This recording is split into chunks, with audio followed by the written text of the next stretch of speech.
السلام علیکم، میں ہومیو ڈاکٹر اکرم باجوہ۔ تو آپ دیکھ رہے ہیں ہومیو ٹپس چینل۔ آج ہم بات کرتے ہیں سوزاک کے مرض کے لیے کہ سوزاک کا مرض کیسے پھیلتا ہے، ایک سے دوسرے مریض میں کیسے منتقل ہوتا ہے اور اس کا ہومیوپیتھک علاج کیا ہے۔ تو یہ سب جاننے کے لیے ویڈیو کو اینڈ تک ضرور دیکھیے گا تاکہ آپ اس سے فائدہ حاصل کر سکیں۔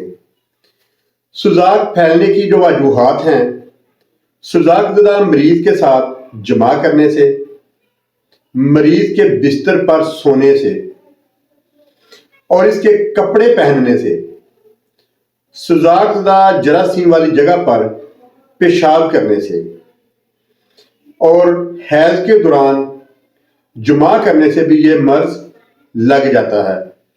تو اس کی جو تکلیفیں ہیں، خاص طور پر سوزاک کے مریض کی پیشاب کی نالی میں شدید قسم کی جلن، درد، سوجن ہونا اور پیپ پڑ جانا جو کہ باہر رستی رہتی ہے، یہ اس کی عام علامات ہیں۔ تو اب اس کے جو ہومیوپیتھک میں علاج کے بارے میں ادویات ہیں وہ نوٹ کر لیں۔ سب سے جو مین چیز ہے وہ ہے تھوجا 1M۔ تھوجا 1M کی ایک خوراک ہفتے بعد ریپیٹ کریں۔ ہفتے کے بعد ایک خوراک تھوجا 1M 10 ڈراپ پانی میں ڈال کے ایک دفعہ صرف استعمال کریں۔